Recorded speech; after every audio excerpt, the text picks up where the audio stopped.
মৰমৰ নৱম শ্ৰেণীৰ ছাত্ৰ ছাত্ৰীসকল, উইচেন মঙলদলৈ তোমালোকক স্বাগতম জনাইছোঁ। আজি মই সাধাৰণ বিজ্ঞান চেপ্টাৰৰ কাৰ্য আৰু শক্তি নামৰ অধ্যায়টো আলোচনা কৰিবলৈ আগবাঢ়িছোঁ।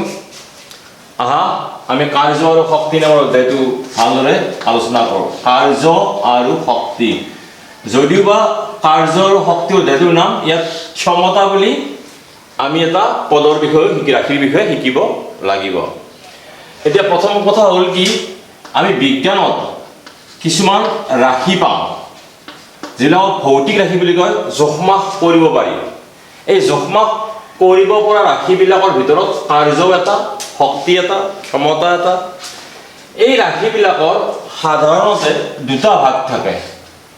ৰাশিবিলাকৰ দুটা ভাগ থাকে, যেনে ভৰ এটা ৰাশি, দৈৰ্ঘ্য এটা ৰাশি, সময় এটা ৰাশি, এইবিলাক জুখিব পাৰি। এইবিলাকৰ দুটা ভাগ থাকে। এটা ভাগ হ'ল মান, ৰাশিটোৰ মান, আৰু আনটো ভাগ হ'ল একক। যেনে ধৰা হ'ল, তুমি বজাৰলৈ চাহপাত আনিবলৈ গৈছা, চাহপাত আনিলা তুমি 100 গ্ৰাম। 100টো হ'ল মান, গ্ৰামটো হ'ল একক, আৰু তুমি চাহপাতৰ ভৰ, যিটো ভৰ, এই ভৰটো হ'ল ৰাশি।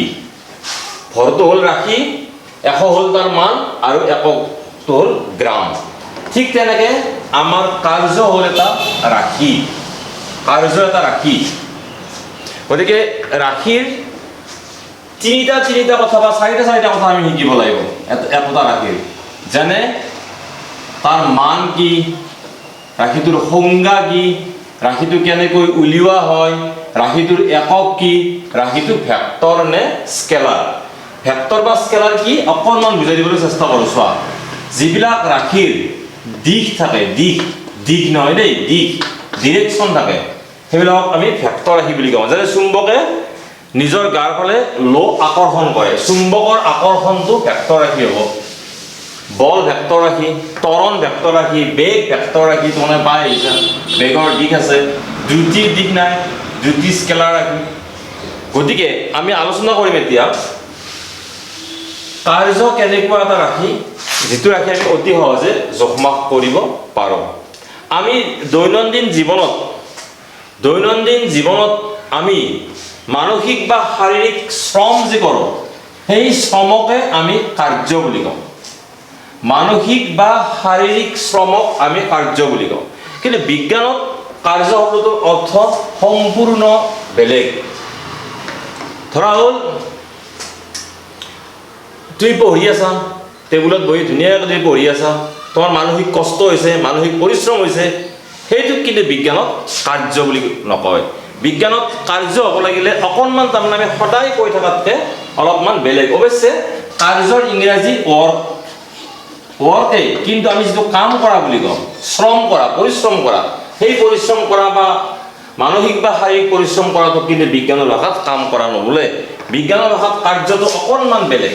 বিজ্ঞানৰ ভাষাত কাৰ্য হ'ল বল প্ৰয়োগ কৰিব লাগিব কোনো এটা বস্তুত, আৰু বল প্ৰয়োগ কৰাৰ ফলস্বৰূপে বস্তুটো লৰচৰ কৰিব লাগিব, বস্তুটোৰ স্থানচ্যুতি হ'ব লাগিব, স্থানটো ইফাল সিফাল হ'ব লাগিব, অৰ্থাৎ সৰণ হ'ব লাগিব, ডিছপ্লেচমেণ্ট। কেৱল বল প্ৰয়োগ কৰি থাকিলে নহ'লে। প্ৰকাণ্ড শিল, পাহাৰৰ প্ৰকাণ্ড শিল এটা আমি বল প্ৰয়োগ কৰিছোঁ, বল প্ৰয়োগ কৰি শিলটো লৰাবলৈ চেষ্টা কৰিছোঁ, ভাগৰ লাগিছে, আমি লেবেজান হৈ গৈছোঁ, ঘাম ওলাই গৈছে, কিন্তু বিজ্ঞানৰ ভাষাত এইটো কাৰ্য কৰা নহয়, কাৰণ আমি শিলটো লৰাব পৰা নাই। আন যদি ৰাস্তাৰ সৰু শিল এটা তুমি উঠাই লৈছা, লৈ তুমি সেইফালে দৌৰ মাৰি গুচি গৈছা, তোমাৰে কাৰ্য কৰা হ'ল।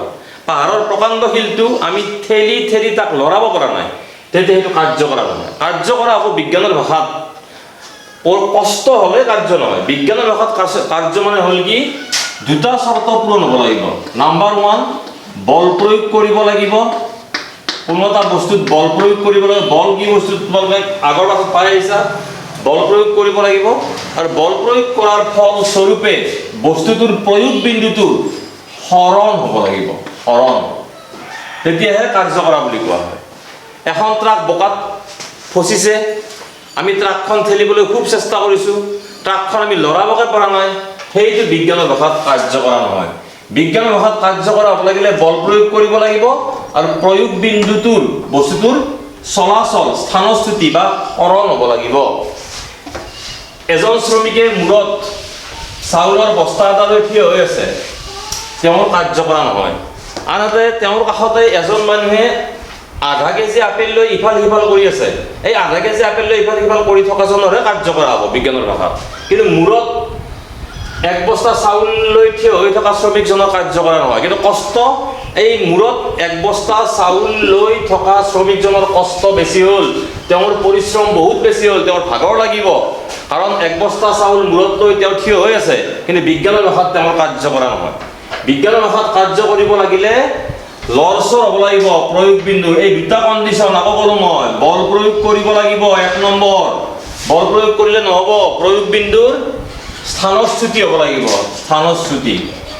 বিজ্ঞানত যেতিয়া তোমালোকে এটা ৰাশিৰ বিষয়ে পাবা, কাৰ্য এটা ৰাশি, তে ৰাশিটোৰ বিষয়ে মোটামুটি তোমালোকে 3টা কথা, পাৰিলে 4টা কথা, নোৱাৰিলে 3টা কথা জানিবলৈ খুব চেষ্টা কৰিবা।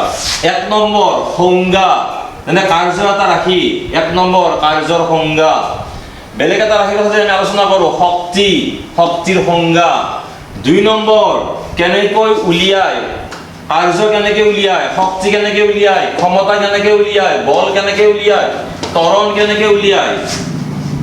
3 নম্বৰ একক, আৰু পাৰিলে 4 নম্বৰ, তোমালোকৰ কাৰণে ইমান ইম্পৰ্টেণ্ট নহয়, ৰাশিটো ভেক্টৰ, ভেক্টৰ মানে দিশ আছে নেকি, নে ৰাশিটো স্কেলাৰ, দিশ নাই। এইটো বস্তু জানিলে সুবিধা হয়। তথাপিতো এইটো ইমান নৱম শ্ৰেণীৰ কাৰণে ইমান ইম্পৰ্টেণ্ট নহয়। নৱম শ্ৰেণীৰ কাৰণে কেৱল এই 3টা জানিব লাগিব। কি, কোনো এটা ৰাশি পোৱাৰ লগে লগে ৰাশিটো কেনেকৈ সংজ্ঞাবদ্ধ কৰা হয়, তাৰ সংজ্ঞা কি, ৰাশিটো কাক বোলে। 2 নম্বৰ কেনেকৈ উলিওৱা হয়। 3 নম্বৰ তাৰ একক, যেনে বল, বল পোৱাৰ লগে লগে বল কাক বোলে, বল কেনেকৈ উলিওৱা হয়, বলৰ একক। যিকোনো এটা ৰাশি পোৱাৰ লগে লগে তোমালোকে 3টা কথা ৰাশিটোৰ বিষয়ে জানিবলৈ খুব চেষ্টা কৰিবা। এতিয়া কাৰ্যৰ বিষয়ে আমি 3টা কথা জানিবলৈ চেষ্টা কৰিম। কাৰ্য কাক বোলে, 1 নম্বৰ কথা, কাৰ্য ইংৰাজীত ৱৰ্ক বুলি কয়। আকৌ কৈছোঁ মই, শ্ৰম কৰিলে কাৰ্য নহয়, পৰিশ্ৰম কৰিলে কাৰ্য নহয়। কাৰ্য হ'ব লাগিলে বল প্ৰয়োগ কৰিব লাগিব, আৰু বল প্ৰয়োগ কৰাৰ ফলত প্ৰয়োগ বিন্দুটোৰ লৰচৰ হ'ব লাগিব। এই বৰ্ডখন মই ঠেলিবলৈ চেষ্টা কৰিছোঁ, বৰ্ডখন মই লৰাবই পৰা নাই, গতিকে কাৰ্য কৰা নহয়। এই বেৰখন মই ঠেলিবলৈ চেষ্টা কৰিছোঁ, বেৰখন মই লৰাব পৰা নাই, কাৰ্য কৰা নহয়। কিন্তু এই চক পেঞ্চিলডাল মই বল প্ৰয়োগ কৰি লৰাই দিলোঁ, এই কাৰ্য কৰা হ'ল। বিজ্ঞানৰ ভাষাত কাৰ্য কৰিব লাগিলে বস্তুটো লৰচৰ কৰিব লাগিব, বল প্ৰয়োগ কৰিব লাগিব, আৰু বস্তুটোৰ সৰণ হ'ব লাগিব। লৰচৰ কৰা মানে সৰণ। কাৰ্য কাক বোলে বুজাই দিছোঁ মই। কাৰ্য হ'ল বল আৰু বলৰ দিশত হোৱা সৰণৰ পূৰণফল। বল আৰু বলৰ দিশত হোৱা সৰণৰ পূৰণফলক কাৰ্য বোলে, বা সৰণৰ পূৰণফলক কাৰ্য বোলে। আমি কাৰ্যৰ ইংৰাজী ৱৰ্ক হয়, ৱৰ্ক, গতিকে work is equal to FS। F মানে হ'ল বল, S মানে হ'ল সৰণ। গতিকে কাৰ্য সমান, সম্পাদন কৰা কাৰ্য সমান বল পূৰণ সৰণ। বল আৰু সৰণ পূৰণ কৰিলে কাৰ্য পায়। এতিয়া কাৰ্যৰ বিষয়ে আমি 2টা কথা শিকিলোঁ। প্ৰথম কথা, কাৰ্য কাক বোলে, বল প্ৰয়োগ কৰাৰ ফলস্বৰূপে কোনো এটা বস্তুৰ যদি সৰণ ঘটে তেনেহ'লে কাৰ্য কৰা বুলি কোৱা হয়। 1 নম্বৰ আকৌ কৈছোঁ মই, কাৰ্যৰ সংজ্ঞা, বল প্ৰয়োগ কৰাৰ ফলস্বৰূপে কোনো এটা বস্তুৰ যদি সৰণ ঘটে তেন্তে কাৰ্য কৰা বুলি কোৱা হয়। বা সংজ্ঞাটো এনেকৈ দিব পাৰি, বল আৰু বলৰ দিশত হোৱা সৰণৰ পূৰণফলক কাৰ্য বোলে। বল আৰু বলৰ দিশত হোৱা সৰণৰ পূৰণফলক কাৰ্য বোলে। 2 নম্বৰ, কাৰ্য কেনেকৈ উলিয়াব লাগে, একেবাৰে সহজ। FS, বল আৰু দূৰত্ব পূৰণ কৰিলে কাৰ্য পায়। বল আৰু দূৰত্ব, তোমাক বল দিয়া থাকিব আৰু দূৰত্ব দিয়া থাকিব। কাৰ্যৰ একক কি, কাৰ্যৰ একক জুল, কাৰ্যৰ একক কি, আৰ্ক, এইবিলাক হ'ল কাৰ্য একক। জেমছ প্ৰেস্কট জুল নামৰ এজন ইংৰাজ বিজ্ঞানীয়ে,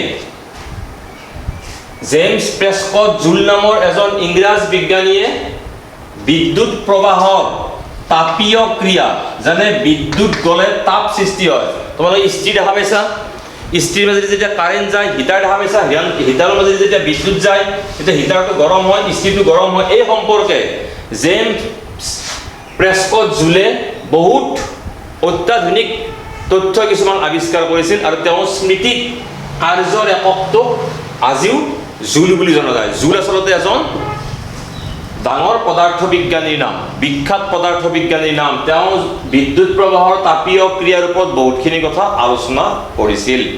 তেতিয়াহ'লে আমি কাৰ্যৰ বিষয়ে তিনিটা কথা জানিব লাগিব, ঠিক তেনেকৈ শক্তিৰ বিষয়ে জানিব লাগিব। কাৰ্যৰ বিষয়ে আমি কি জানিব লাগিল? 1 নম্বৰ কাৰ্যৰ সংজ্ঞা। কাৰ্য কাক বোলে? বল আৰু বলৰ দিশত হোৱা সৰণৰ পূৰণ ফলক কাৰ্য বোলে, বা এনেকৈও দিব পাৰি, বল প্ৰয়োগ কৰাৰ ফলত কোনো এটা বস্তুৰ সৰণ ঘটিলে কাৰ্য কৰা বুলি কোৱা হয়। 2 নম্বৰ কাৰ্যৰ বিষয়ে শিকিবলগীয়া কথা, কাৰ্য কেনেকৈ উলিওৱা হয়।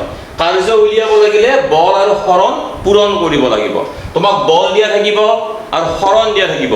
বল দিয়া থাকিব তোমাক ধৰা 10 নিউটন, বলৰ একক নিউটন।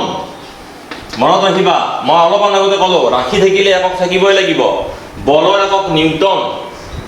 গতিকে 10 নিউটন বল প্ৰয়োগ কৰি কোনো এটা বস্তুৰ যদি 7 মিটাৰ সৰণ হয়, 7 মিটাৰ সৰণ হয়, কাৰ্য কিমান হ'ব? কাৰ্য উলিওৱা নিয়মটো কি? কাৰ্য উলিওৱা নিয়মটো হ'ল বল পূৰণ সৰণ। বল কিমান? 10 নিউটন। নিউটনক মই চুটিকে এন লিখিলোঁ, তোমালোকে পঢ়োঁতে এন বুলি নপঢ়িবা, নিউটন বুলি পঢ়িবা। 10 নিউটন পূৰণ 7 মিটাৰ। গতিকে এইটো হ'বগৈ 10 7 গুণ 70 নিউটন মিটাৰ। এই নিউটন মিটাৰক নিউটন মিটাৰ বুলি লিখিলে কিমান সময় লাগিব চোৱা, নিউটন পূৰণ মিটাৰ। এই নিউটন পূৰণ মিটাৰক চমুকে জেমছ প্ৰেস্কট জুলৰ স্মৃতিত এই নিউটন মিটাৰক জুল বুলি কয়, জুল বুলি কয়। নিউটন মিটাৰ মানে জুল, কেপিটেল জে, নিউটন মিটাৰ। তোমালোকক এইখিনিতে মই অলপমান এককৰ বিষয়ে জ্ঞান দিব খুজিছোঁ, অকণমান মন দিয়া তোমালোকে। একক কেনেকৈ ওলায়? উদাহৰণস্বৰূপে ধৰা হ'ল মই ক্ষেত্ৰফল বা কালিৰ উদাহৰণটো ল'লোঁ। ধৰা হ'ল এইটো আয়তক্ষেত্ৰ, দীঘল 7 মিটাৰ। ধৰা এইটো আয়তক্ষেত্ৰ, বহল 3 মিটাৰ। এতিয়া এই আয়তক্ষেত্ৰটোৰ কালি কিমান হ'ব? কালি কেনেকৈ উলিয়ায়? দিশ পূৰণ প্ৰস্থ আয়তক্ষেত্ৰত 7 মিটাৰ পূৰণ 3 মিটাৰ। 7 মিটাৰ পূৰণ 3 মিটাৰ, 7 আৰু 3 পূৰণ হ'ব। 7 আৰু 3 পূৰণ হ'লে কিমান হ'ব? 21। ইফালে মিটাৰে মিটাৰে পূৰণ হ'ব, সেইকাৰণে মিটাৰ স্কুৱেৰ বা অসমীয়াত আমি বৰ্গ মিটাৰ বুলি কওঁ। মিটাৰ স্কুৱেৰ বা বৰ্গ মিটাৰ। এইটো হ'ল ক্ষেত্ৰফলৰ একক। ত্ৰিভুজৰ কালি কেনেকৈ উলিয়াই তোমালোকে পাইছা? 2/1 পূৰণ ভূমি পূৰণ উচ্চতা। 2/1 ভূমি ধৰা 4 মিটাৰ বা 4 চেণ্টিমিটাৰ ধৰিলোঁ এইবাৰ, উচ্চতা ধৰা 6 চেণ্টিমিটাৰ। 2 কেঞ্চেল গ'ল, 1 পূৰণ 2 পূৰণ 6, 12 চেণ্টিমিটাৰে চেণ্টিমিটাৰ পূৰণ হ'ব। তাৰমানে মানটোৱে পূৰণ কৰিলে এককে এককেও পূৰণ কৰিব লাগে। মানটোৱে হৰণ কৰিলে এককে হৰণ কৰিব লাগে। গতিকে চেণ্টিমিটাৰ পূৰণ চেণ্টিমিটাৰ, বৰ্গ চেণ্টিমিটাৰ। তোমালোক মই বেগ ওলাব কওঁ, চাওক বেগ কেনেকৈ ওলায়। বেগ ওলাব লাগিলে ওপৰত লিখিব লাগিব দূৰত্ব, তলত লিখিব লাগিব সময়। বেগৰ একক কি হ'ব? ধৰা হ'ল দূৰত্ব 100 মিটাৰ, সময় ধৰা হ'ল 10 ছেকেণ্ড। এতিয়া 10ৰে 100 হৰণ কৰিব লাগিব, ইফালে আকৌ মিটাৰক ছেকেণ্ডেদি হৰণ কৰিব লাগিব, মিটাৰ প্ৰতি ছেকেণ্ড। এই হৰণ, এই যে মানটোৱে হৰণ হ'ল, 10 যে 100 হৰণ কৰিলোঁ, এই চেণ্টিমিটাৰেদি মিটাৰক হৰণ কৰিব লাগিব। তাৰমানে আমি ৰাশি এটাৰ ক্ষেত্ৰত মানটো যি কৰোঁ আমি এককো হেৰি কৰিব লাগিব। এতিয়া কাৰ্যত চোৱাচোন, কাৰ্য উলিওৱা নিয়মটো কি? বল আৰু সৰণ পূৰণ। কাৰ্যৰ এককটো কেনেকৈ ওলাব লাগিব? বলৰ একক পূৰণ সৰণৰ একক। যিহেতু ইহঁতক পূৰণ কৰি কাৰ্য পায়, ইহঁতৰ একককো পূৰণ কৰিব লাগিব। যেনে ধৰা হ'ল বল 20 নিউটন, পূৰণ ধৰা সৰণ 3 মিটাৰ, 3 মিটাৰ। 20 3 গুণ 60, 20 আৰু 3 পূৰণ কৰিলোঁ, নিউটনে মিটাৰে পূৰণ কৰিব লাগিব। মানটোৱে পূৰণ, এককে পূৰণ, নিউটন মিটাৰ। নিউটন মিটাৰ মানে হ'ল জুল, 60 জুল। গতিকে এই জুলটো হ'ল একক। কিহৰ একক? জুলটো কাৰ্যৰ একক। কাৰ্যৰ একক হ'ল জুল, কিন্তু জুলটো আচলতে চুটি নাম। জুলটো চুটি নাম। জুল মানে কি? জুল মানে হ'ল নিউটন মিটাৰ। নিউটন মিটাৰ বুলি লিখিলে বহুত সময় লাগে, সেইকাৰণে আমি চমুকে নিউটন মিটাৰ বুলি নকৈ আমি জুল বুলি কওঁ। জুল, নিউটন মিটাৰ বুলি নকৈ আমি কি বুলি কওঁ? জুল বুলি কওঁ। তোমালোকে নিশ্চয় জানা কিলো শব্দটো 1000 বুজায়। যেনে 1 কিলোগ্ৰাম, 1 কিলোগ্ৰাম, 1 কিলো, 1 কিলো মানে হ'ল 1000, 1 কিলোগ্ৰাম মানে 1000 গ্ৰাম। হা, 1 কিলোমিটাৰ, 1 কিলোমিটাৰ তাৰ মানে 1000 মিটাৰ। ঠিক তেনেকে 1 কিলো জুল ইজ ইকুৱেল টু 1000 জুল। তাৰমানে 1000 জুল মানে কি? 1 কিলো জুল। 1000 গ্ৰাম মানে 1 কিলোগ্ৰাম, 1000 মিটাৰ মানে 1 কিলোমিটাৰ, গতিকে 1000 জুল মানে 1 কিলো জুল। এতিয়া আমি কাৰ্যৰ বিষয়ে বহুতখিনি কথা শিকিলোঁ। 1 নম্বৰ, কাৰ্য কেনেকৈ উলিয়াব লাগে, কাৰ্যৰ সংজ্ঞা। 2 নম্বৰ, কাৰ্য কেনেকৈ উলিয়াব লাগে। 3 নম্বৰ, কাৰ্যৰ একক কি? কাৰ্যৰ একক হ'ল জুল, আৰু এটা একক আছে আৰ্গ বুলি, তোমালোকৰ কিতাপত নাই। আৰ্গ, জুল, কিলো জুল এইবিলাক কাৰ্যৰ একক। এই কাৰ্যৰ একৰ জুলটোক কোৱা হয় এছআই একক বুলি কয়। এছআই একক মানে ইণ্টাৰনেশ্যনেল ছিষ্টেম অফ ইউনিটছ। গোটেই পৃথিৱীয়ে তাৰমানে মানি লোৱা কিছুমান ইউনিট আছে। বিশেষকৈ 7টা ৰাশিৰ ইউনিট গোটেই পৃথিৱীয়ে মানি লৈছিল। সেই 7টা ৰাশিৰ ইউনিটৰ ওপৰত চব চলি আছে। যেনে দৈৰ্ঘ্য, সেই 7টা ৰাশি দৈৰ্ঘ্য, হৰ, সময়, উষ্ণতা, পদাৰ্থৰ পৰিমাণ, বিদ্যুৎ প্ৰবাহ, জ্যোতি তীব্ৰতা, এই 7টা তাৰমানে একৰ ওপৰত ভিত্তি কৰি বাকী চব একক তৈয়াৰ কৰিব পাৰি। এই 7টা একৰ দৈৰ্ঘ্যৰ একক কি? Metre, kilometre, centimetre. কিন্তু এছআই একক বুলি সুধিলে এই ইণ্টাৰনেশ্যনেল গোটেই পৃথিৱীয়ে ব্যৱহাৰ কৰা এককটো ক'ব লাগিব দৈৰ্ঘ্যৰ এছআই একক মিটাৰ। এনে একক বুলি সুধিলে তুমি যিকোনো ক'ব পাৰা, দৈৰ্ঘ্যৰ একক metre, centimetre, foot, inch, mile, kilometre, যি ইচ্ছা ক'ব পাৰি। কিন্তু এছআই একক বুলি সুধিলে কেৱল মিটাৰ ক'ব লাগিব। ভৰৰ একক কি? গ্ৰাম, কুইণ্টল, মন, কিলোগ্ৰাম। এছআই একক বুলি সুধিলে কিলোগ্ৰামটোহে এছআই একক। কিয় কিলোগ্ৰামটো এছআই একক? এই কিলোগ্ৰামটো গোটেই ইণ্টাৰনেশ্যনেল ছিষ্টেম অফ ইউনিটছ মানে কি? গোটেই পৃথিৱীখনে মানি লৈছে যে আমি ভৰৰ একক আজিৰ পৰা কিলোগ্ৰামহে ব্যৱহাৰ কৰিম। গোটেই পৃথিৱীয়ে নিজে নিজে আমাৰ ভাৰতবৰ্ষত যোনে ব্যৱহাৰ কৰে, যি আমেৰিকাত যি ব্যৱহাৰ কৰি থাকক, কিন্তু গ্ল'বেলি গোটেই ইণ্টাৰনেশ্যনেলি চাবলৈ গ'লে ভৰৰ একক কিলোগ্ৰাম, এইটো এছআই একক বুলি কয়। সময়ৰ একক কি? ঘণ্টা, সময়ৰ একক মিনিট, সময়ৰ একক ছেকেণ্ড। কিন্তু এছআই একক বুলি ক'লে ছেকেণ্ডটোহে হয়। উষ্ণতা একক কি আছে? Celsius, Fahrenheit, kelvin. এছআই একক বুলি ক'লে এই কেলভিনটোহে বুজায়। ঠিক তেনেকৈ পদাৰ্থৰ পৰিমাণ মল, বিদ্যুৎ প্ৰবাহৰ এম্পিয়াৰ, আৰু জ্যোতি তীব্ৰতাৰ হ'ল কেণ্ডেলা। এই 7টা ৰাশিৰ একক ইণ্টাৰনেশ্যনেলি ফিক্স কৰাৰ পিছত বাকীবিলাক ৰাশি তাৰ পৰা আমি নিজে নিজে উলিয়াই ল'ব পাৰোঁ। এতিয়া কাৰ্য কেনেকৈ উলিয়াব লাগে আৰু একবাৰ কৈ দিবলৈ চেষ্টা কৰোঁ মই। বল পূৰণ হৰণ, বল পূৰণ হৰণ। এতিয়া কাৰ্য ধনাত্মক হ'ব পাৰে, প্লাছ কাৰ্য ঋণাত্মক হ'ব পাৰে, মাইনাছ, আৰু কাৰ্য শূন্য হ'ব পাৰে, শূন্য, 0। কাৰ্য ধনাত্মক হ'ব পাৰে, কাৰ্য ঋণাত্মক হ'ব পাৰে, কাৰ্য শূন্য হ'ব পাৰে। ধনাত্মক কেতিয়া, ঋণাত্মক কেতিয়া, শূন্য কেতিয়া, মই বুজাই দিবলৈ চেষ্টা কৰোঁ। যেতিয়া মই বলটো ইফালে প্ৰয়োগ কৰিছোঁ, বস্তুটো এটা বুজাই দিছোঁ। মই বলটো ইফালে এনেকৈ প্ৰয়োগ কৰিছোঁ। এনেকৈ প্ৰয়োগ কৰোঁতে যদি বস্তুটো ইফালে সৰণ হয়, বলৰ দিশত সৰণ হয়, মই যি দিশত বল প্ৰয়োগ কৰিছোঁ বস্তুটো যদি সেই দিশত যায়, সেই দিশত সৰণ হয়, তেতিয়াহ'লে কাৰ্যটো ধনাত্মক বুলি কয়।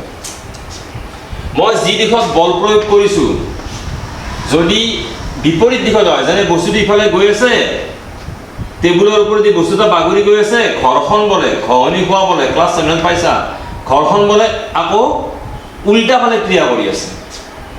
বস্তু গৈ আছে সিফালে, ঘৰখন বলে ক্ৰিয়া কৰি আছে উল্টা ফালে 180 ডিগ্ৰী কোণত। তেতিয়া এনেকুৱা ধৰণৰ যিটো কাৰ্য, এইটো কাৰ্য ঋণাত্মক বুলি কয়। কাৰণ বস্তুটো গৈ আছে সিফালে, বলে প্ৰয়োগ কৰিছে ইফালে, বলে বাধা দি আছে, গতিকে এইটো তাৰমানে আমি তেতিয়া হৰণটো আমি মাইনাছ বুলি ধৰোঁ, আৰু কাৰ্যটো তেতিয়া মাইনাছ হৈ যায়। আৰু 0 কেতিয়া হয়? যেতিয়া বস্তুটো স্থানচ্যুতি নহয়, স্থানচ্যুতি নহয়, যদি বস্তুটো গতি নকৰিলে S = 0 হৈ যাব। বস্তু যদি গতিয়ে নকৰে দূৰত্ব শূন্য হৈ যাব।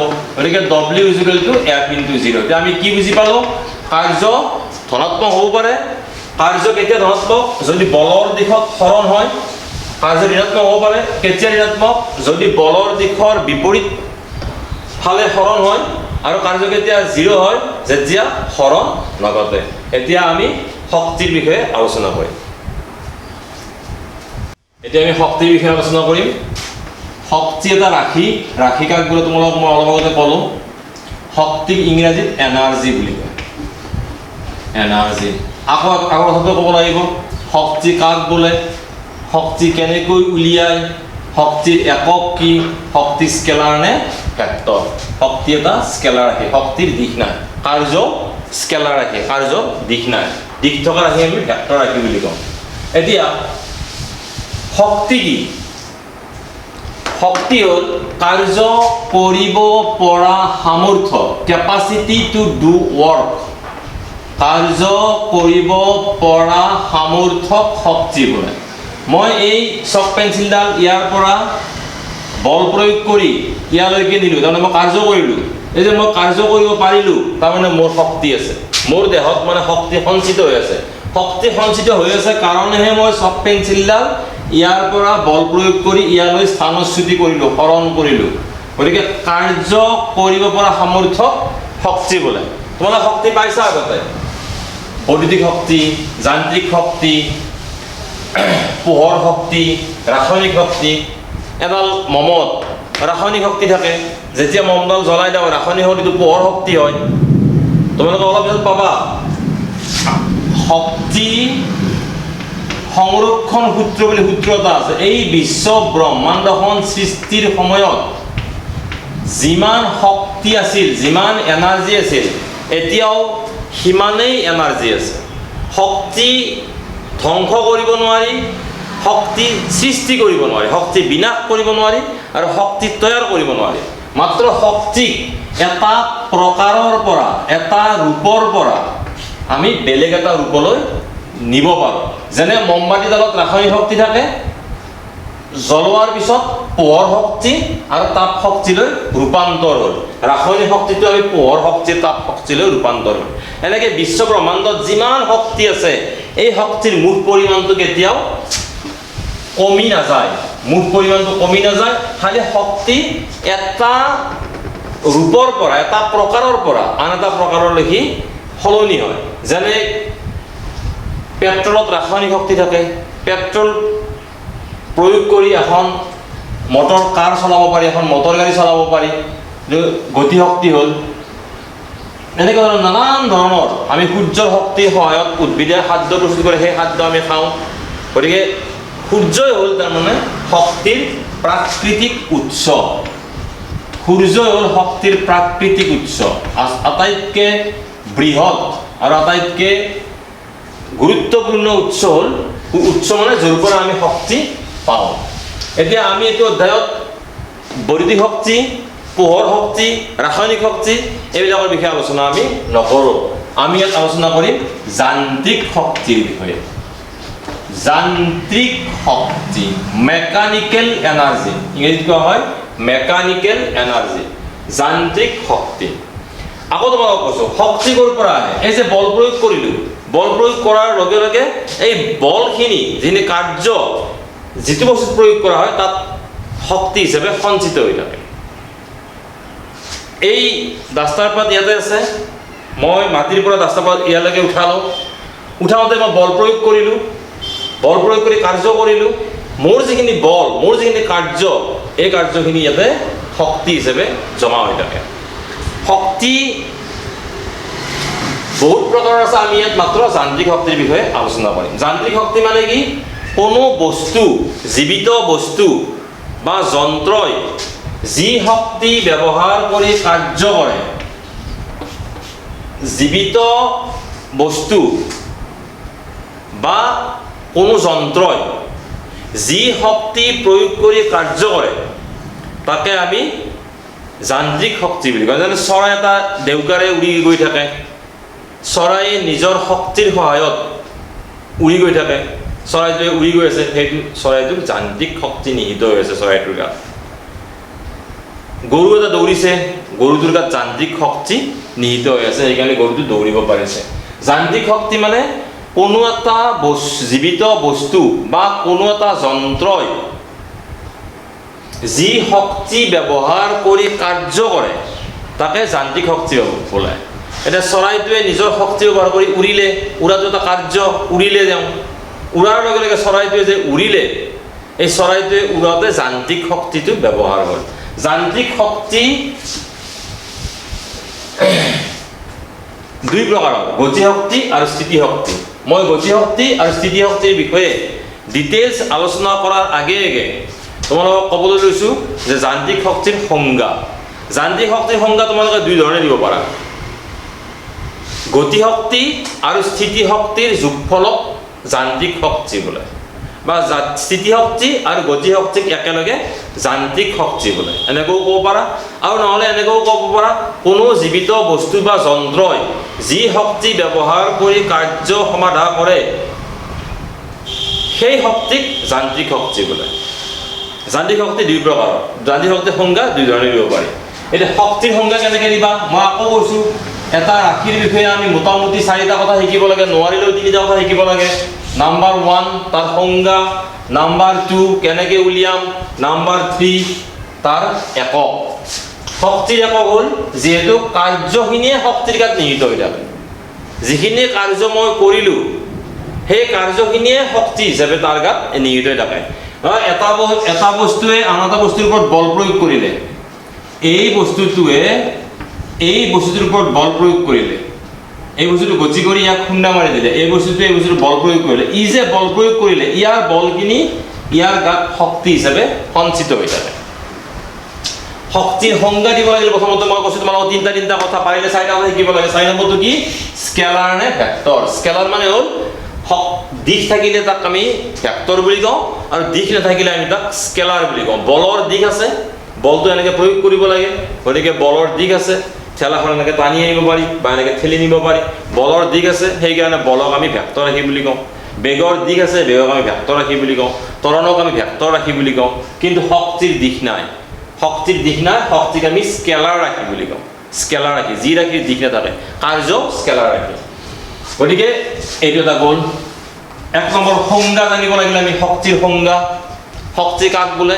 কাৰ্য কৰিব পৰা সামৰ্থ্যক শক্তি বোলে।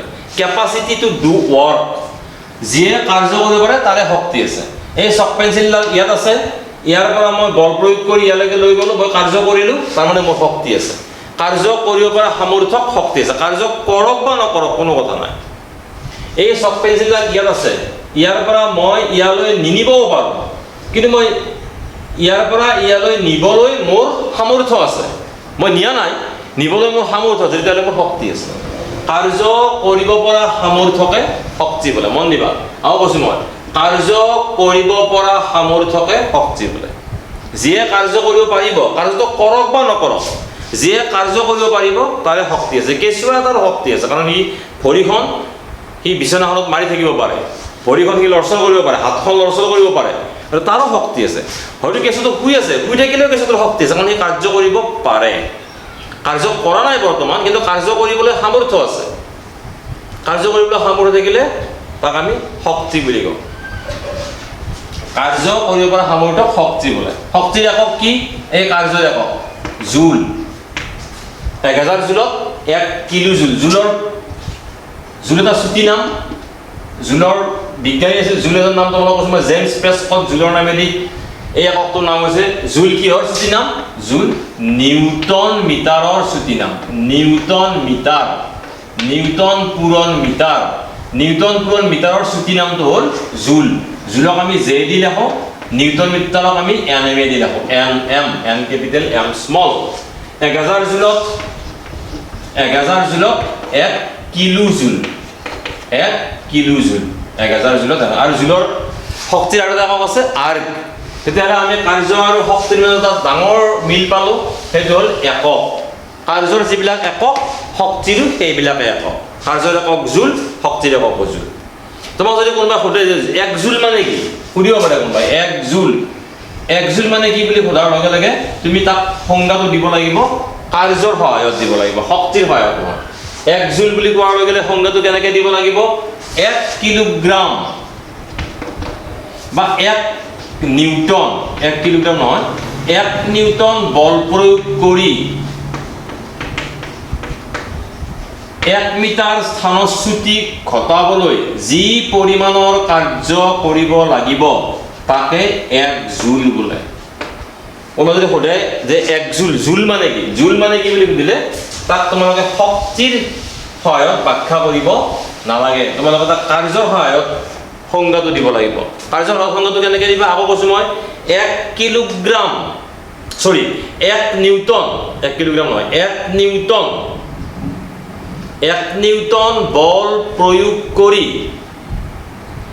কোনো এটা বস্তুৰ 1 মিটাৰ হৰণ ঘটাবলৈ যি পৰিমাণৰ কাৰ্য কৰিব লাগে তাকে 1 জুল বোলে আকৌ একবাৰ কৰিছোঁ মনত ৰাখা 1 নিউটন বল প্ৰয়োগ কৰি কোনো এটা বস্তুৰ 1 মিটাৰ হৰণ ঘটাবলৈ যি পৰিমাণৰ কাৰ্য কৰিব লাগে তাকে 1 জুল বোলে 1 জুল সমান 1 নিউটন পূৰণ 1 মিটাৰ তেতিয়াহ'লে আমি শক্তিৰ বিষয়ে দুটা কথা ভালদৰে শিকিলোঁ 1 নম্বৰ সংজ্ঞাটো কি আৰম্ভ কৰিছোঁ কাৰ্য কৰিব পৰা সামৰ্থ্য শক্তি বোলে 2 নম্বৰ শক্তি কেনেকৈ উলিয়াব লাগে মই অকণমান শিকাই আছোঁ শক্তিৰ একক কি এই কাৰ্যৰ এককবিলাকে জুল আৰ কিলো জুল শক্তিৰ আৰু আমি একক পাম বাণিজ্যিক একক বুলি কিছুমান একক পাম আমি বৈদ্যুতিক শক্তি তোমাক দেৰিকৈ ক'ম এতিয়া 2 নম্বৰ কথা আমি শক্তি কেনেকৈ উলিয়াম শক্তি উলিওৱা পোনচাতে বিশেষ ফৰ্মুলা শক্তি উলিওৱা বিশেষ ফৰ্মুলা নাই কিন্তু যান্ত্ৰিক শক্তি যে গতি শক্তি আৰু স্থিতি শক্তি এই গতি শক্তি আৰু স্থিতি শক্তি উলিওৱা সুন্দৰ সহজ কেইটামান ফৰ্মুলা আছে গতি শক্তি ইংৰাজীত কোৱা হয় কাইনেটিক এনাৰ্জি কাক বোলে মই ব্যাখ্যা কৰিম আৰু স্থিতি শক্তি কোৱা হয় পটেনচিয়েল এনাৰ্জি কাইনেটিক এনাৰ্জি আৰু পটেনচিয়েল এনাৰ্জি ই কে দি বুজায় ই কে চাই লোৱা ইটো অলপ ডাঙৰকৈ লিখিবা সোঁফালে তলত কেটো লিখিবা ই কে এনেকৈ নিলিখে সোঁফালে তলত ই কে মানে হ'ল কাইনেটিক কে মানে কাইনেটিক ই কে মানে হ'ল কাইনেটিক এনাৰ্জি গতি শক্তি আৰু স্থিতি শক্তি লিখে ই পি বেলেগকেও লিখিব পাৰি ইমান ডাঙৰ কথা নহয় যে এনেকৈ লিখিব লাগিব সোঁফালে তলত পি মানে পটেনচিয়েল এতিয়া গতি শক্তি উলিওৱা নিয়ম আছে গতি শক্তি উলিওৱা নিয়মটো হ'ল এইটো হা 2 ভাগৰ 1 m v স্কুৱেৰ কেনেকৈ হ'ল মই মানে ব্যাখ্যা কৰি দিম আৰু স্থিতি শক্তি উলিওৱা নিয়মটো হ'ল m g h কেনেকৈ হ'ল মই তাৰ ওপৰত ব্যাখ্যা কৰিম গতিকে তোমালোকে শক্তি কেনেকৈ উলিয়াব লাগে সেইটো শব্দ তোমালোকে বাদ দিয়া মই অকণমান পিছত তোমালোকক শিকাই আছোঁ শক্তি কেনেকৈ উলিয়াব লাগে সেইটো তোমাক পিছত শিকাম সেইটো হ'ব কিন্তু তোমালোকে শক্তিৰ সম্পৰ্কে আন 3টা তথ্য যেনে শক্তিৰ সংজ্ঞা 1 নম্বৰ শক্তিৰ সংজ্ঞা 2 নম্বৰ শক্তিৰ একক এই দুটা কথা ভালদৰে বুজি লোৱা আৰু স্কেলাৰ নে ভেক্টৰ এই 3টা কথা ভালদৰে বুজি লোৱা এই 3টা কথা ভালদৰে বুজি লোৱাৰ পিছত আমি এই সম্পৰ্কে তাৰমানে আমি আৰু তথ্য আমি তোমালোকক শিকাম মই কেনেকৈ শক্তি উলিয়াব লাগে শক্তি উলিওৱা ফৰ্মুলা কি শক্তি কেই প্ৰকাৰৰ কি বেছি ডিটেইলছত যাম কিন্তু তোমালোকে এই দুটা কথা মনত ৰাখা শক্তিৰ সংজ্ঞা আৰু শক্তিৰ একক তাৰ উপৰঞ্চি তোমালোকে যদি ভাবা যে স্কেলাৰ নে ভেক্টৰ জানিবলৈ মোৰ বৰ মন আছে যে স্কেলাৰ নে ভেক্টৰ জানিবলৈ যদি মন আছে মই কৈ দিছোঁ শক্তি স্কেলাৰ ৰাখি অধ্যায়টোৰ নাম কাৰ্য আৰু শক্তি কিন্তু কাৰ্য আৰু শক্তি হ'লেও ইয়াত আমি আৰু এটা ৰাশিৰ বিষয়ে শিকিব লাগিব সেইটো হ'ল ক্ষমতা পাৱাৰ গতিকে কাৰ্যৰ বিষয়ে তোমালোকক মই প্ৰথমতে ক'লোঁ এইটো ভিডিঅ' আৰম্ভণিতে মই তোমালোকক কাৰ্যৰ বিষয়ে ক'লোঁ কাৰ্য কাক বোলে বল প্ৰয়োগ কৰাৰ ফলত প্ৰয়োগ বিন্দুৰ হৰণ ঘটিলে কাৰ্য কৰা বুলি কোৱা হয় কাৰ্য কেনেকৈ উলিয়াব লাগে মই শিকালোঁ বল পূৰণ হৰণ কাৰ্যৰ একক কি বলৰ একক আৰু হৰণৰ একক নিউটন মিটাৰ চমুকে জুল আৰু কাৰ্য এটা স্কেলাৰ। এই কাৰ্যৰ বিষয়ে আমি 4টা কথা শিকিলোঁ। আমি শাৰীৰিক শ্ৰম বা মানসিক শ্ৰম যি কৰা আমি কাম কৰা বুলি কওঁ, আমাৰ অসমীয়া ভাষাত যিটো কাম কৰা বুলি কওঁ, সেই কাম কৰা মানে কিন্তু বিজ্ঞানৰ ভাষাত কাৰ্য নহয়।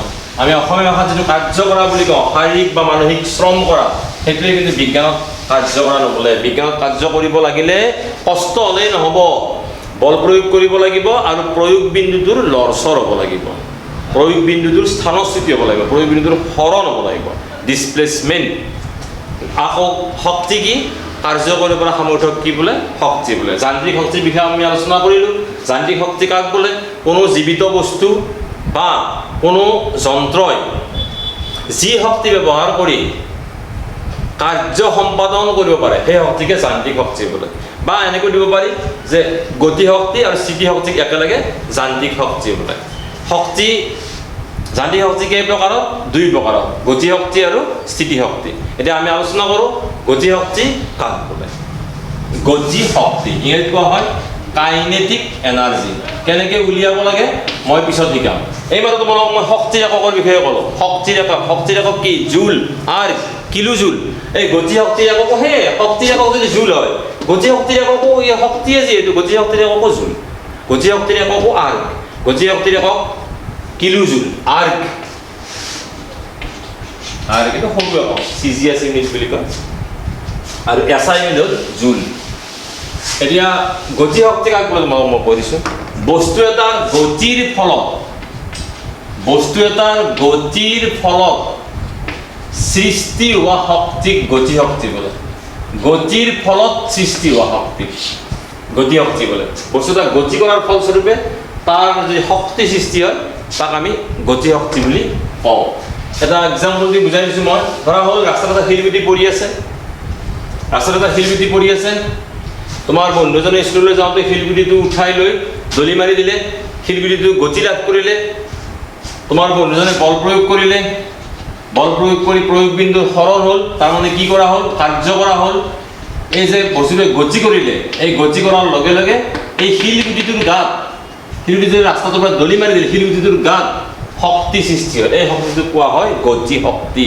বা বন্দুকৰ গুলি এটা যেতিয়া খুব জোৰে ওলাই যায়, তাৰ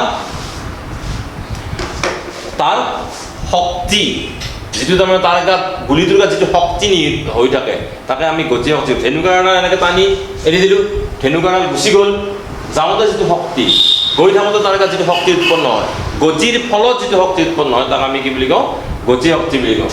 এতিয়া এই চক পেঞ্চিলডাল এনেকৈ আছে, ইয়াৰ কোনো গতি শক্তি নাই। গতি কৰি থাকিব লাগিব, তাৰমানে বেগ লাগিব, বেগ। গতি শক্তি ওলোৱা যিটো সূত্ৰ সেইটো হ'ল ½ m²। তাৰমানে আমি কোনো এটা বস্তুৰ গতি শক্তি উলিয়াব লাগিলে আমি বস্তুৰ m মানে কি জানা?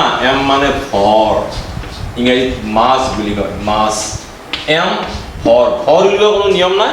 ভৰ উলিয়াব লাগিলে পাল্লাত জুখিব লাগিব বস্তু এটা, পাল্লাত জুখি তাৰ ভৰটো উলিয়াব লাগিব।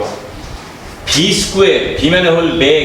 বেগ উলিওৱা নিয়ম আছে, দূৰত্ব হৰণ সময়। এইটো নিয়মে আমি বেগ উলিয়াব পাৰোঁ। এই বেগ আৰু আমাক কি লাগিব? ভৰ লাগিব।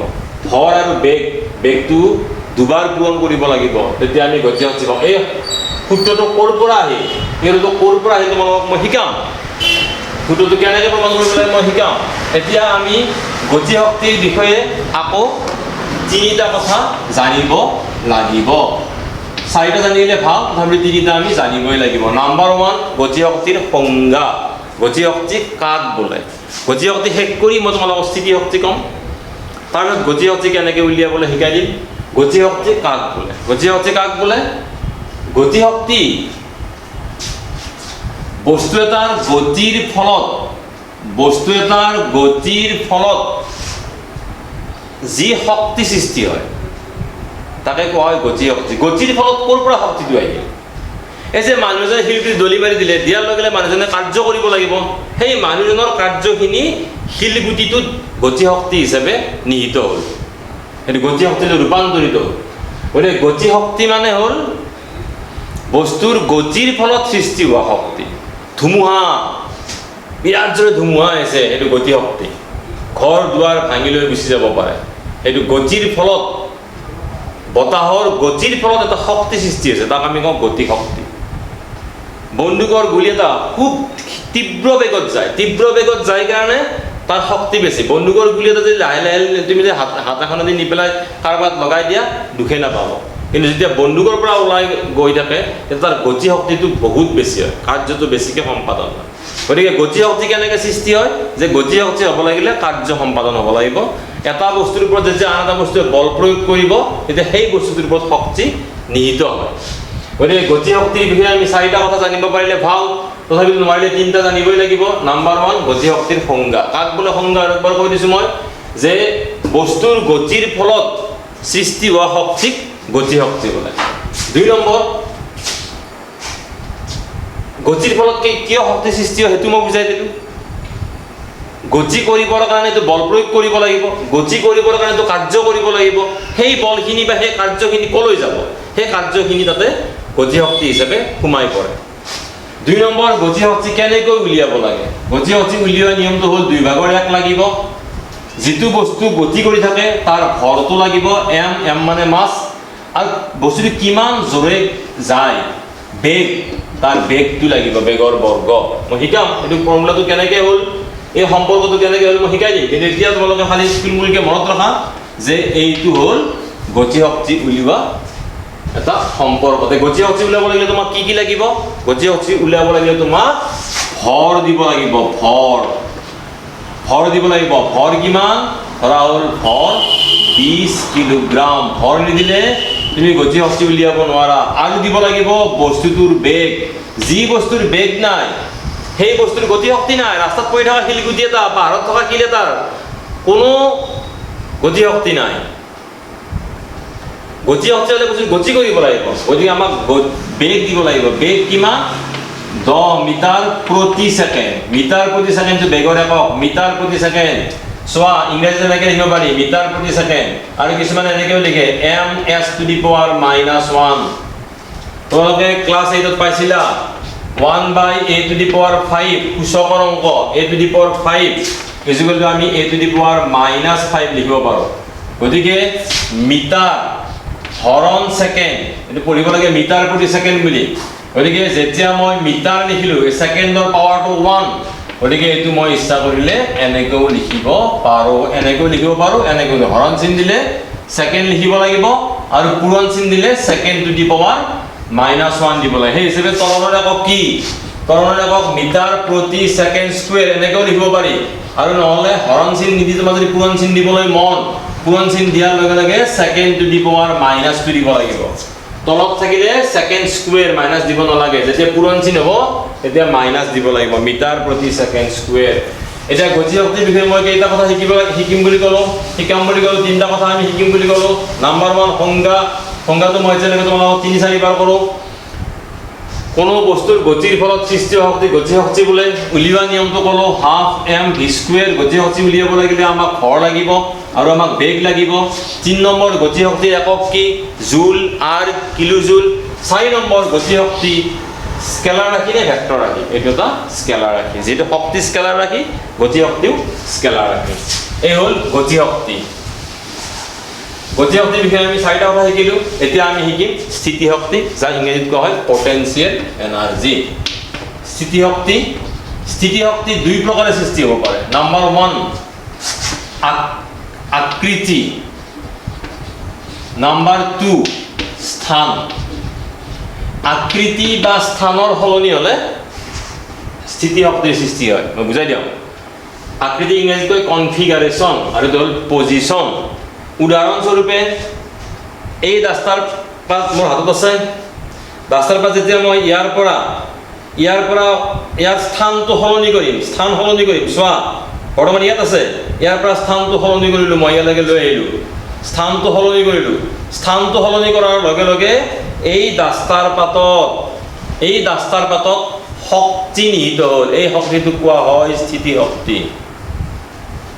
বস্তুৰ স্থান বা আকৃতি সলনি কৰিলে কেনেকুৱা স্থিতি শক্তি হয়? আকৃতি সলনি কৰিলেও স্থিতি শক্তি হ'ব পাৰে। উদাহৰণস্বৰূপে ধৰা, তোমাক মই বাঁহৰ কামি এটা দি দিলোঁ, তুমি কি কৰিলা?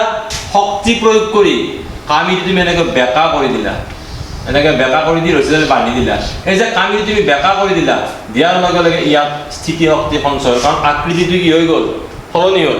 আকৃতি সলনি হ'লে বা স্থান সলনি হ'লে তাৰ গাত যি শক্তি সৃষ্টি হয় তাক কোৱা হয় স্থিতি শক্তি। আৰু একবাৰ কৰিছোঁ মই, স্থিতি শক্তি কাক বোলে, স্থান বা কোনো বস্তুৰ স্থান বা আকৃতিৰ পৰিৱৰ্তনৰ ফলত যি শক্তি সৃষ্টি হয় তাক কোৱা হয় স্থিতি শক্তি। এক বস্তা চাউল তুমি আৰু মই ধৰি পেলাই ওপৰৰ চিলিঙত বান্ধি থৈ দিলোঁ, তোমাৰ আৰু মই, তুমি আৰু মই লগ লাগি কাৰ্য কৰিলোঁ, আমাৰ কাৰ্য যিখিনি আমি সম্পাদন কৰিলোঁ, তোমাৰ আৰু মোৰে কাৰ্যখিনি চাউলৰ বস্তাটোত স্থিতি শক্তি হিচাপে সঞ্চিত হৈ থাকিব। এইটো কোন প্ৰকাৰৰ স্থিতি শক্তি, এইটো স্থানৰ পৰিৱৰ্তন, স্থানটো পৰিৱৰ্তন কৰিলোঁ, মজিয়াৰ পৰা দাঙি নি আমি চিলিঙত উঠাই থৈ দিলোঁ, আমি স্থানৰ সলনি কৰিলোঁ, স্থানৰ সলনি কৰাৰ লগে লগে আমি যি কাৰ্য কৰিলোঁ তুমিয়ে মই লগ লাগি, সেই কাৰ্যখিনি চাউলৰ বস্তাটোত সঞ্চিত হৈ থাকিল, আমি কাৰণ স্থানটো কি কৰিলোঁ, সলনি কৰিলোঁ। আকৃতিৰ পৰিৱৰ্তন কেনেকুৱা, ধৰা হ'ল এইডাল গুণা, তুমি মেৰাই তুমি স্প্ৰিং বনালা, ইয়াৰ গাত শক্তি উৎপন্ন হৈ গ'ল। ক'ৰ পৰা এই শক্তিটো, এই তুমি মেৰাওঁতে যে এনেকৈ যে মেৰাওঁতে তুমি যে কষ্ট কৰিলা, তুমি কাৰ্য কৰিলা, সেই কাৰ্যখিনি ইয়াত জমা হৈ থাকিল, দেখাত বস্তুটো বেলেগ। চোৱা, এই গুণাডাল আৰু স্প্ৰিংডালৰ আকৃতি বেলেগ, আকৃতিৰ কাৰণে তাৰমানে শক্তিৰ সৃষ্টি হয়। স্থিতি শক্তিৰ বিষয়ে আমি 4টা কথা নহ'লে 3টা কথা শিকিব লাগিব। স্থিতি শক্তি কাক বোলে কৈ দিছোঁ মই, বস্তুৰ স্থান বা আকৃতিৰ পৰিৱৰ্তনৰ ফলত যি শক্তি সৃষ্টি হয় তাকে আমি স্থিতি শক্তি বুলি কওঁ। স্থান বা আকৃতিৰ পৰিৱৰ্তনৰ ফলত যি শক্তি সৃষ্টি হয় তাক আমি স্থিতি শক্তি বুলি কওঁ। স্থিতি শক্তি কেনেকৈ উলিয়াব লাগে, MGH, মই ডিটেইলছ বুজাম, এইটো কেনেকৈ উলিয়াব লাগে মই ডিটেইলছ বুজাম নেক্সট ভিডিঅ'ত। 3 নম্বৰ, স্থিতি শক্তিৰ একক কি, সেই একে জুল, আৰ, এইবিলাকে আৰু কিলো জুল, আৰু ই এটা স্কেলাৰ ৰাশি। আমি স্থিতি শক্তিৰ বিষয়ে 4টা কথা শিকিব লাগিব। এতিয়া আমি নেক্সট ভিডিঅ'ত স্থিতি শক্তি কেনেকৈ উলিয়াব লাগে, গতি শক্তি কেনেকৈ উলিয়াব লাগে, এইবিলাকৰ ওপৰত আমি ভালকৈ আলোচনা কৰিম। তোমালোকে কিতাপখন পঢ়িবা, কিতাপখন পঢ়ি উঠি ভিডিঅ'বিলাক চাব লাগে, আকৌ ভিডিঅ'বিলাক চাই দি আকৌ কিতাপখন এবাৰ পঢ়িব লাগে। ভালকৈ পঢ়িবা। ধন্যবাদ।